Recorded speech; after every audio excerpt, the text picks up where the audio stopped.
إن الله يأمر بالعدل والإحسان وإيتاء ذي القربى وينهى عن الفحشاء والمنكر يعظكم لعلكم تذكرون صدق الله مولانا العظيم قال الله تبارك وتعالى في شان حبيبي إن الله وملائكته يصلون على النبي يا أيها الذين آمنوا صلوا عليه وسلموا تسليما اللهم صل على سيدنا ونبينا ومولانا محمد وعلى آله وأصحابه أجمعين.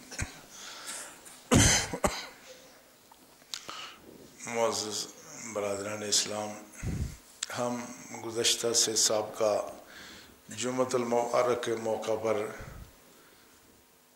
رسول اللہ صلی اللہ علیہ وسلم کی طرف سے دیے جانے والے اور عملاً نافذ کیے جانے والے انصاف اور عدل پر مبنی معاشرے کے ایک پہلو کا ذکر کر رہے تھے کہ خلفائے راشدین کے زمانے میں بیت المال اور قومی خزانے کو کس طرح استعمال کیا جاتا تھا.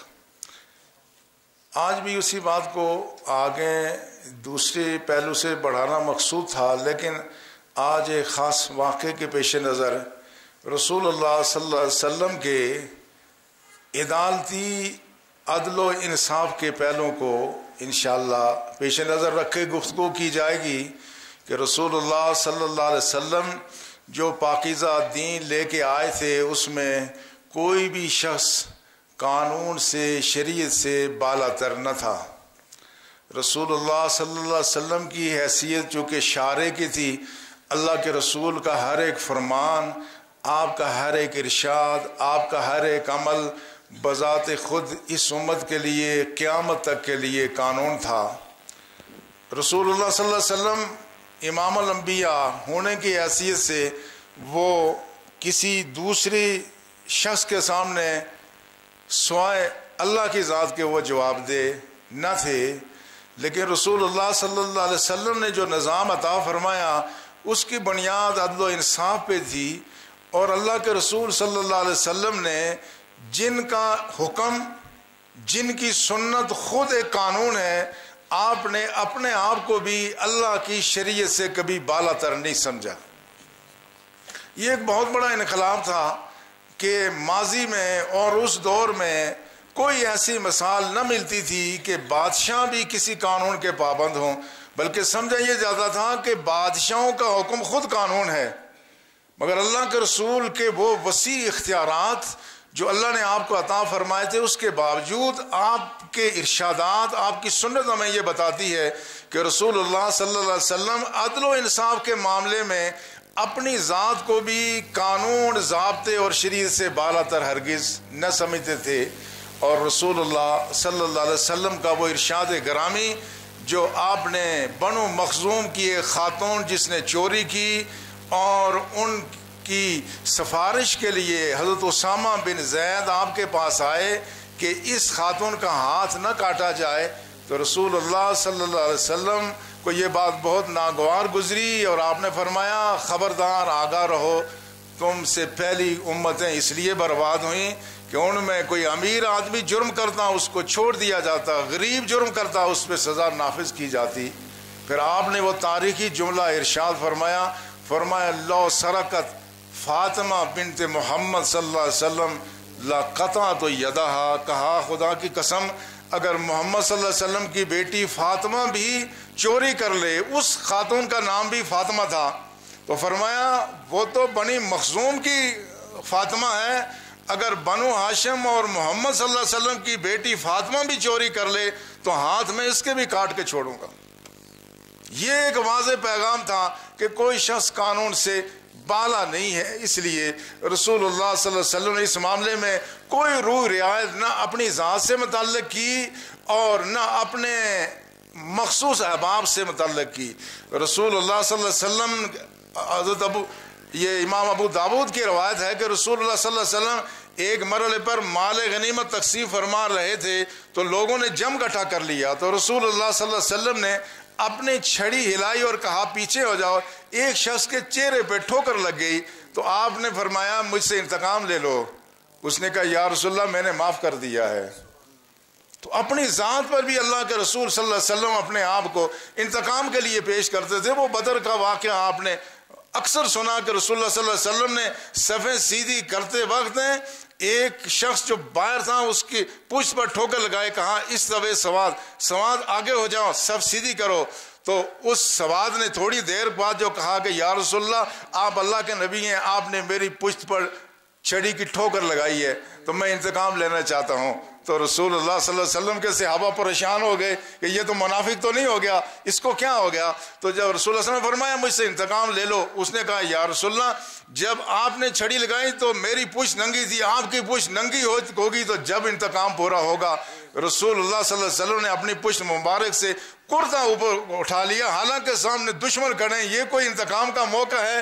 یہ کوئی قانون نافذ کرنے کا موقع ہے؟ اللہ کے رسول نے مثال قائم کی، وہ شخص آپ کی پشت کے ساتھ لپٹا اور بوسے دیے، کہا یا رسول اللہ میں تو بہانہ تلاش کرتا تھا، چونکہ سامنے موت کھیل رہی ہے، میں چاہتا تھا کہ آخری لمحے میں میرے لب آپ کے پاکیزہ وجود کو چھو لے۔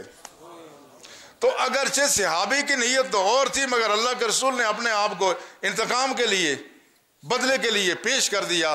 اور یہ وہ مثالیں ہیں کہ جس میں رسول اللہ صلی اللہ علیہ وسلم اپنی ذات کو بھی اسی لیے پیش کیا، اور اللہ کے رسول صلی اللہ علیہ وسلم نے اپنے آخری ایام مرض میں آپ نے صحابہ کو جمع کر کے کہا کہ اے لوگوں دیکھو، محمد صلی اللہ علیہ وسلم کے ہاتھ سے کسی کو تکلیف پہنچی ہو، کسی کی عزت کو میں نے متاثر کیا ہو، آج محمد کی جان بھی حاضر ہے، محمد کا مال بھی حاضر ہے، محمد صلی اللہ علیہ وسلم کی عزت بھی حاضر ہے، مجھ سے انتقام لے لو۔ تو صحابہ پر ایک سناٹا طاری ہو گیا۔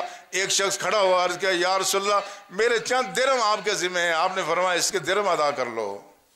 تو یہ وہ سنت تھی، یہ وہ طریقہ تھا جو اس سے پہلے کوئی اس سے متعارف ہرگز نہ تھا، بلکہ ایک مرحلے پر بعض دفعہ اپنے معاملے میں تو آدمی قربانی دے دیتا ہے، لیکن دوستوں کی خاطر آج جو یہ سیاسی وابستگیاں، اس میں اپنوں کے لیے اصول اور ہوتے ہیں، غیروں کے لیے اصول اور ہیں۔ جن جماعتوں کی حکومتیں ہوتی ہیں وہ اپنے لیے کچھ اور قانون کی تشریح و تعبیر کراتے ہیں، دوسرے کے لیے اور کراتے ہیں۔ اللہ کے رسول کا ہرگز یہ اسوہ مبارک نہ تھا۔ ابو داؤد شریف کی حدیث ہے کہ جب مکہ فتح ہو گیا، مکہ المکرمہ کے فتح ہونے کے بعد اہل طائف وہ ابھی سرکشی پر اڑے ہوئے تھے، تو مسلمانوں نے جب طائف پر حملہ کیا اور وہ قلعوں میں محصور ہو گئے، تو صخر نامی ایک سردار تھا جس نے اہل طائف کو اتنا مجبور کیا کہ اہل طائف نے بالآخر ہتھیار ڈال دیے۔ جب ہتھیار ڈال دیے، یہ شخص، یہ سردار رسول اللہ کی خدمت میں حاضر ہوا۔ جو یہ آیا، اس نے مسلمانوں پر بہت بڑا احسان کیا ہوا تھا۔ جو یہ پہنچا تو مغیرہ بن شعبہ آ گئے اور بنو اسلم کے کچھ لوگ آ گئے۔ مغیرہ بن شعبہ نے کہا یا رسول اللہ یہ سردار جس نے آپ کی مدد کی ہے طائف کو فتح کرانے میں، اس سردار نے میری پھوپھی پر قبضہ کیا ہوا ہے، میری پھوپھی کو باغزار کرائے۔ اور بنو اسلم نے یہ کہا کہ یا رسول اللہ اس نے ہمارے چشمے پہ قبضہ کیا ہوا ہے، آپ ہمارا چشمہ واگزار کرائیں۔ ذرا صورتحال تو دیکھیں کہ ایک شخص نے جس نے اسلام اور پیغمبر اسلام پر بظاہر بڑا احسان کیا، اور اس کی محنت اور اس کے اس دباؤ کی وجہ سے مسلمان طائف کو فتح کرنے پر قادر ہوئے۔ اب یہ مرحلہ ایسا تھا کہ اللہ کے رسول نے یا تو انصاف کی پاسداری کرنی تھی یا تعلق بچانا تھا۔ اللہ کے رسول نے تعلق کی پرواہ نہیں کی اور اس سردار سے کہا کہ تمہیں اب اسلام میں آنے کے بعد تمہیں لازم ہے کہ جو جن جن کے حقوق تمہارے ذمہ ہیں سارے حق ادا کرو، سب سے پہلے حق ادا کرو۔ مگر صحابہ کہتے ہیں رسول اللہ جب یہ ارشاد فرما رہے تھے تو آپ کی پیشانی مبارک پر پسینہ آ گیا۔ پسینہ اس لیے آیا کہ اس شخص نے ہمارے ساتھ احسان بھی کیا، لیکن یہ مرحلہ انصاف کا آ گیا، لہذا ہم نے اس کے ساتھ بہرحال انصاف کرنا ہے۔ تو بڑے نازک مواقع پر جب کوئی اپنے کسی شخص کے بارے میں انصاف کا موقع آیا، اللہ کے رسول نے کبھی لچک نہیں کھائی۔ انصاف کے معاملے میں دوست اور دشمن بالکل برابر تھے۔ یہ امام احمد ابن حنبل نے مسند میں یہ حدیث روایت کی ہے کہ ابو درداء اسلمی ایک صحابی تھے، یہ اس دور کا واقع ہے جب مسلمان خیبر پر حملے کی تیاری کر رہے تھے. خیبر پہ چونکہ یہودی جا کے وہاں پناہ گزین تھے، خیبر میں اب رسول اللہ صلی اللہ علیہ وسلم نے خیبر پہ حملہ کرنا تھا، یہودیوں پر حملہ ہونا تھا. تو مدینہ طیبہ میں جو یہودی بچ گئے تھے وہ مسلمانوں کو تنگ کر رہے تھے. تو وہ ایک یہودی آ گیا رسول اللہ کے پاس آیا اور کہا یا رسول اللہ صلی اللہ علیہ وسلم، یہ اے محمد صلی اللہ علیہ وسلم، یہ جو شخص ہے ابو دردہ اسلمی، اس کے ذمہ میرا کوئی قرض ہے، مجھے قرض دلوائیں. رسول اللہ صلی اللہ علیہ وسلم نے اسے کہا اس کا قرض ادا کرو. اصل مسئلہ کیا تھا؟ وہ بدریت اس مرحلے پر مسلمانوں کو تنگ کرنا چاہتا تھا، ورنہ کو قرض وصول کا اتنا لمبا چوڑا قرض بھی نہیں تھا، معمولی چند درہم کا قرض تھا. آپ نے اس صحابی سے کہا قرض ادا کرو. اس نے کہا یا رسول اللہ میرے پاس ہے ہی کچھ نہیں. 3 دفعہ آپ نے فرمایا اس کا قرض ادا کر لو. مقصد یہ تھا کہ یہ ہمارے دشمن ہیں، ہمارے مخالف ہیں، تو ان سے ہم جان چھڑائیں. اس نے کہا یا رسول اللہ میرے پاس تن کے کپڑوں کے علاوہ اور کچھ نہیں ہے، تو قرض کہاں سے ادا کروں؟ رسول اللہ صلی اللہ علیہ وسلم نے اپنا امامہ مبارک اتارا. وہ امامہ جو رسول اللہ ہمیشہ اپنے سر پر آپ ذہن تن فرماتے تھے، وہ امامہ اتارا. اس امامہ کو تھوڑا لمبا تھا، اس کو درمیان میں سے پھاڑا. پھاڑنے کے بعد وہ امامہ باندھا. آپ نے جو تہمت باندھی ہوئی تھی وہ شاید زیادہ درائم کی ہوگی. آپ نے اپنا تہمت اتارا اور کہا کہ جو تمہارا قرض ہے وہ میرا یہ تہمت یہ اس قرض کو پورا کرنے کے لیے کافی ہے، اور یہ تہمت تم میرا اس یہودی کو دے دو اور اس کا قرض آ کے چکا دیا جائے.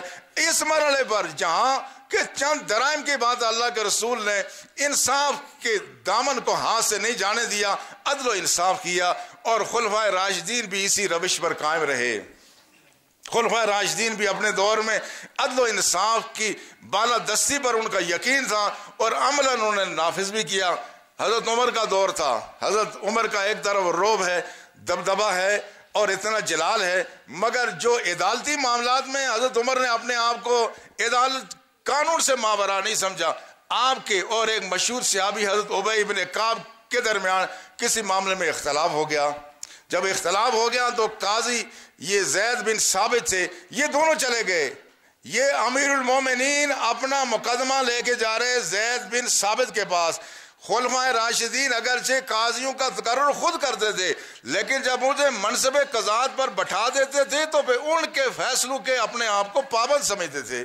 جب دونوں گئے اور حضرت ابی ابن کعب نے کہا کہ حضرت عمر کے ذمہ میرا حق ہے، اور حضرت عمر نے اس سے انکار کیا.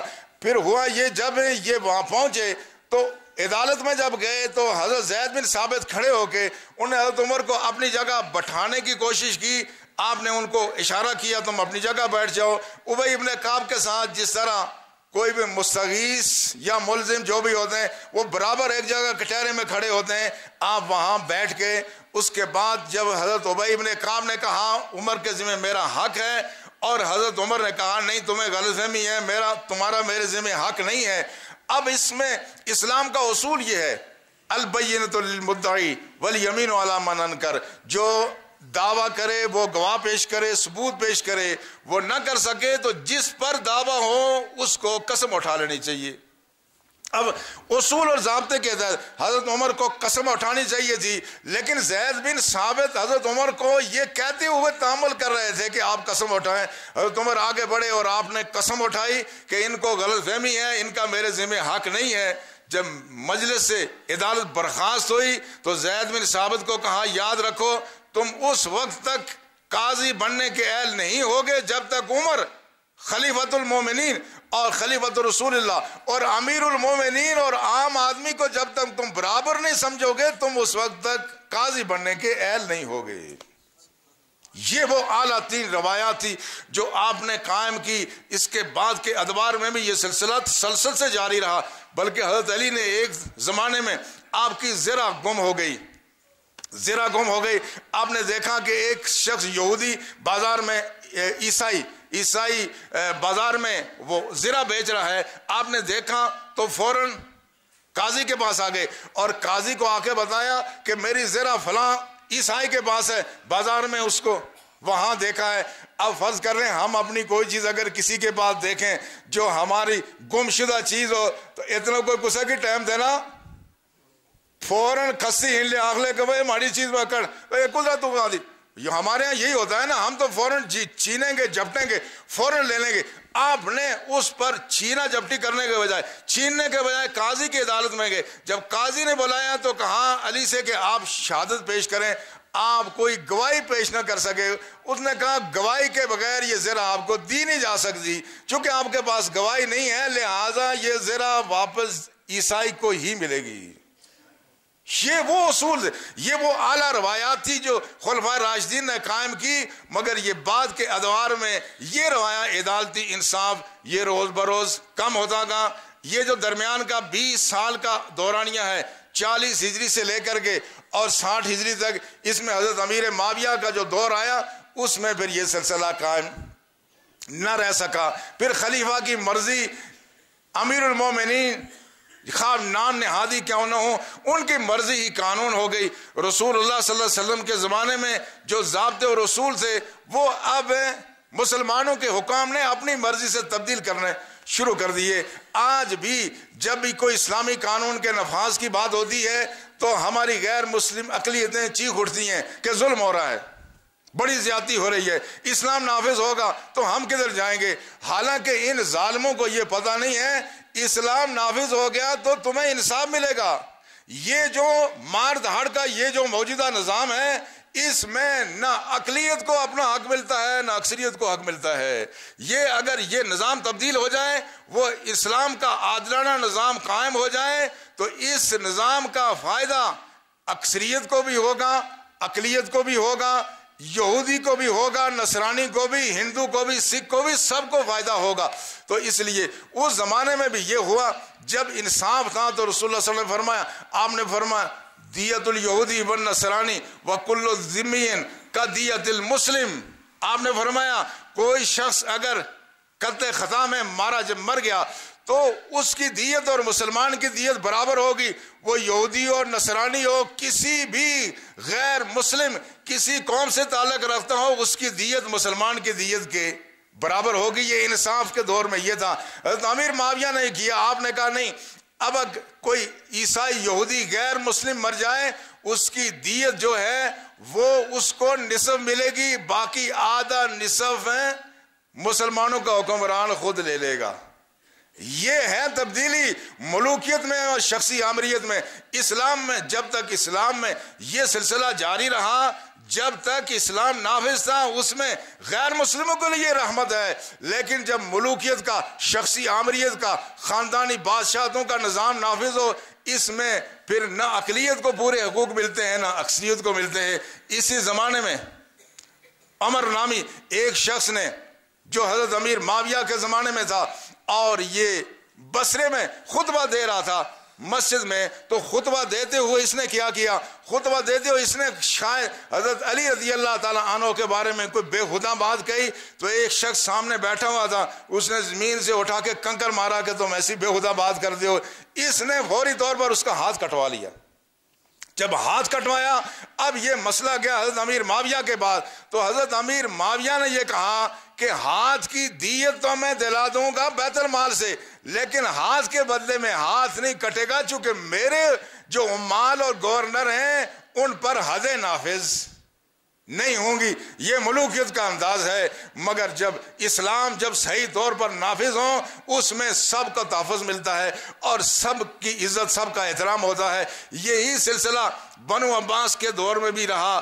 بنو عباس کے دور میں جب خلیفہ مہدی کے دور میں غیاث نامی غالباً عبید اللہ بن حسن ایک قاضی تھے, ان کے پاس مقدمہ پیش ہوا, تو مہدی جو بنو عباس کا ایک مشہور خلیفہ تھا, اس نے قاضی کو لکھا کہ جو میرا آدمی ہے فیصلہ اس کے حق میں کرنا ہے.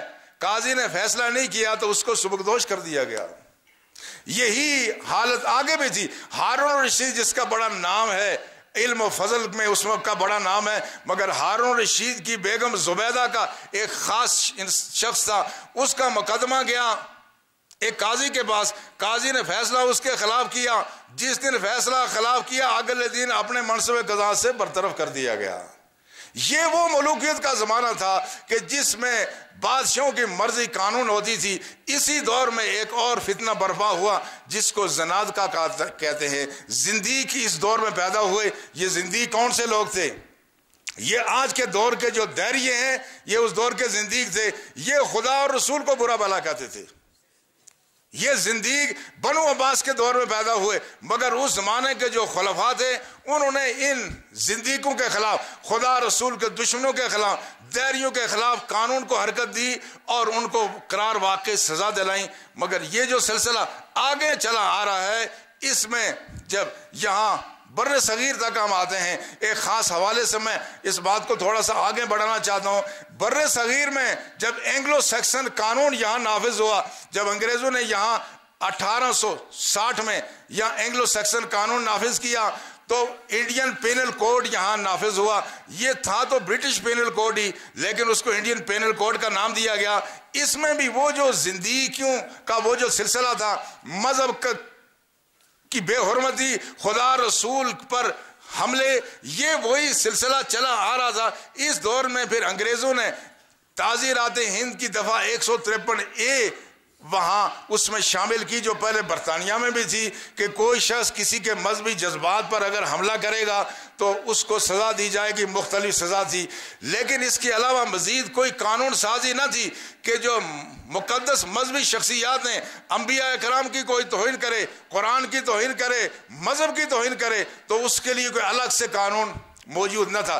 اس لیے وہ رنگیلا رسول جو خطاب شائع ہوئی رسول اللہ صلی اللہ علیہ وسلم کی، جس میں توہین کی گئی تھی، یہ مقدمہ جب چلا تو سیشن کورٹ نے دفعہ 153A کے حوالے سے یہ کہا کہ چونکہ یہ دفعہ جو ہے یہ دنیا سے جانے والے لوگوں کی عزت کے تحفظ میں ہمیں مدد نہیں دیتی، لہذا رنگیلا رسول کتاب شائع کرنے والے اور اس کے سارے لوگوں کو بری کر دیا گیا تھا۔ پھر یہ 1927 کی بات ہے، 1927 میں دفعہ 255A کا اضافہ ہوا۔ اس میں بھی مذہبی جذبات کو مجروح کرنے کے سلسلے میں کوئی قانون میں پیش رفت ہوئی، لیکن جرمانے کی سزا تھی، کچھ اور معمولی سزا تھی۔ لیکن پاکستان میں یہ جو قانون بنا 295C کا، جس کے بارے میں عام تاثر یہ ہے کہ ایک فوجی عامر نے یہ قانون بنایا تھا اور یہ اقلیتوں کے خلاف یہ قانون بنا، تو چونکہ فوجی عامر کا قانون ہے لہذا اس کی کوئی حیثیت نہیں ہے، اس کی کریڈیبلٹی نہیں ہے، چونکہ ایک فوجی عامر نے بنایا۔ میں اس کی وضاحت بھی کرنا چاہتا ہوں کہ یہ فوجی عامر کے دور میں آغاز ضرور ہوا، مگر یہ فوجی عامر کا قانون نہیں ہے۔ اب سوال یہ پیدا ہوتا ہے کہ مسلمان ملک میں تحفظ ناموس رسالت کو قانون کی شکل دینے کی ضرورت کیوں پیش آئی؟ یہ ایک ضرورت کے تحت یہ قانون بنا تھا۔ یہ 17 مئی 1986 کی بات ہے۔ 17 مئی 1986 ایک خاتون جو انسانی حقوق کی بڑی علم بردار تھی اور آسما جہانگیر کے نام سے، اس نے ایک ہوٹل میں سیمینار کے دوران رسول اللہ صلی اللہ علیہ وسلم کی ذات پر بڑے رقیق حملے کیے۔ جب رقیق حملے کیے تو اس پر مسلمانوں میں بڑی کھلبلی مچی۔ بے عمل سے بے عمل انسان بھی ہوں، وہ شاید اپنے والدین کی توہین برداشت کر لے، مگر نبی کی توہین، خدا کی توہین کوئی مسلمان برداشت نہیں کر سکتا۔ اور ہو سکتا ہے علماء ہمارے طلبہ سے زیادہ، عام لوگ زیادہ اس میں اپنے دل میں جذبہ رکھتے ہوں۔ جب یہ صورتحال ہوئی لوگ بڑے پریشان ہو گئے۔ اس کے بعد جب غالباً یہ 26 جون کو جب جنگ اخبار میں آسما جہانگیر کا یہ بیان آیا کہ مجھے اس پر کوئی ندامت نہیں ہے کہ میرا شوہر طاہر جہانگیر وہ قادیانی ہے، تو پتہ چلا کہ اصل میں بیماری کیا ہے۔ اللہ کے رسول پر کوئی مسلمان کبھی یہ جرأت کر سکتا اللہ کے رسول کی بے حرمتی کرے؟ یہ قادیانیوں کی سازش تھی، اس نے خود اعتراف کر لیا۔ یہ 26 جون 1986 کے جنگ اخبار میں باقاعدہ اس سرخی آئی، اس نے کہا مجھے کوئی اس پر ندامت نہیں ہے کہ میرا شوہر قادیانی ہے۔ پتہ چلا کہ قادیانیوں نے اب رسول اللہ کی عزت و حرمت پر حملے کرنے شروع کر دیے۔ اس کا نتیجہ یہ ہوا کہ آپا نثار فاطمہ نے، قومی اسمبلی کی جو ممبر تھی، انہوں نے یہ قرارداد پیش کی کہ رسول اللہ کی ناموس کو، آپ کی عزت کو تحفظ ملنا چاہیے، اور اس پر متفقہ طور پر اس دور کی اسمبلی نے اس قرارداد کو منظور کر لیا۔ اس میں سزائیں 2 تھیں، کہ 3 سزائیں بلکہ سزا یا تو رسول اللہ صلی اللہ علیہ وسلم جو اشارتاً کنایاتاً صراحتاً الفاظ میں یا کنایات میں یا بالواسطہ یا بلا واسطہ رسول اللہ کی توہین کرے، اس کی سزا ایک یہ ہے کہ سزائے موت ہے، دوسرا عمر قید ہے، تیسرا جرمانے کی سزا ہے۔ یہ اس وقت یہ پہلا قانون بنا۔ اس کو اسماعیل قریشی ایڈوکیٹ نے فیڈرل شیعہ کورٹ میں چیلنج کیا کہ شرعی قانون کے مطابق جو رسول اللہ کی حرمت پر حملہ کرے اس کی سزا صرف موت ہے، کوئی جرمانہ اور عمر قید نہیں ہے۔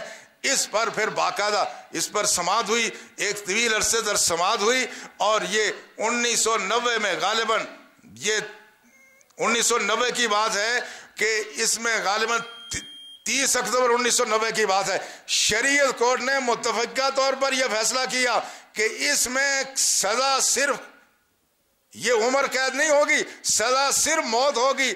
اور صدر مملکت کو یہ تاکید کی کہ آپ 31 اپریل 1991 تک قانون میں تبدیلی کر لیں، ورنہ اس کے بعد قانون یہی ہوگا۔ صدر مملکت نے کچھ نہیں کیا اور اس طرح سے یہ قانون بن گیا۔ پھر یہاں تک قانون نہیں ہوا، اس کے خلاف اپیل اس دور میں میاں صاحب کی حکومت تھی، انہوں نے اس کے خلاف سپریم کورٹ میں اپیل کر لی۔ جب سپریم کورٹ میں اپیل کر دی تو کسی نے سمجھا میاں صاحب آپ غلط ٹریک پہ جا رہے ہیں، کاش کہ ان کو بھی کوئی بتا دیتا کہ تم غلط سائڈ میں جا رہے ہو۔ تو بہرحال پھر اس میں یہ ہوا، انہوں نے اپنی اپیل واپس لی۔ پھر یہ باقاعدہ قرارداد یہ نیشنل اسمبلی میں 2 جون 1992 کو پیش ہوئی، جس میں ساری اسمبلی نے 295C کو باقاعدہ پھر اس کو تسلیم کیا، یہ قرارداد منظور ہوئی۔ تو اس کے بعد 8 جولائی 1992 کو پھر سینٹ نے بھی اسے منظور کر لیا۔ لہذا یہ کسی آمر کا قانون نہیں ہے، یہ جمہوریوں کا قانون ہے، یہ آپ کے منتخب نمائندوں کا قانون ہے، اس کو عامر کا قانون نہیں کہنا چاہیے۔ یہ بات بنیادی طور پہ غلط ہے۔ مگر دوسری بات، جو اس وقت جو فیصلہ آیا ہے، اس فیصلے کے حوالے سے اس میں بہت بنیادی چیزیں سپریم کورٹ نے اٹھائی ہیں۔ اول بات یہ ہوئی ہے کہ سپریم کورٹ کا جو سلسلہ چلا آ رہا ہے گزشتہ کچھ عرصے میں جو فیصلے ہوئے ہیں، ایک سابق وزیر اعظم نے جو تکرار کے ساتھ یہ بات کی ہے کہ فیصلے پہلے کیے جاتے ہیں، اس کے لیے دلائل بعد میں ڈھونڈے جاتے ہیں، اس میں بھی ایسے ہوا۔ سپریم کورٹ نے جو 2 باتیں کی ہے، ایک تو یہ تھا کہ اس میں بنیادی اصول یہ ہے کہ ہر آدمی معصوم ہے، بے گناہ ہے، اور دوسرا یہ ہے کہ جو برڈن آف پروف ہے وہ ہمیشہ استغاثہ پر ہوگا، جو دعویٰ کرے گا وہ ثابت کرے گا، اور جو پروف ہے، جو ثبوت ہے، یہ ہر قسم کے شک و شبہ سے بالاتر ہونا چاہیے۔ یہ بنیاد قائم کی، اور اس میں یہ کہا کہ یہ جو پروف فراہم کیے گئے ہیں اس عدالت لاہور ہائی کورٹ میں، اور اس کے بعد اس کے جو زیری عدالت میں جو پروف فراہم کیے گئے ہیں، اس سے یہ ظاہر ہوتا ہے کہ یہ جتنی شہادتیں ہیں یہ بدنیتی اور دشمنی پر مبنی ہیں۔ اب جو قانون کے طالب علم وہ سمجھتے ہیں کہ سپریم کورٹ یہ اپیلینٹ کورٹ ہے، یہ ٹرائل کورٹ نہیں ہے۔ ٹرائل کورٹ کون سا ہے؟ جس نے شہادتوں کو بغیر کسی اور شبے کے، جس نے شہادتوں کو بالواسطہ سننا ہے، ان کی باڈی لینگویج سے لے کے ان کی زبان سے نکلنے والا ہر ایک لفظ، یہ ٹرائل کورٹ اس کو ریکارڈ میں لاتا ہے۔ سپریم کورٹ یہ ٹرائل کورٹ نہیں ہے، یہ اپیلینٹ کورٹ ہے۔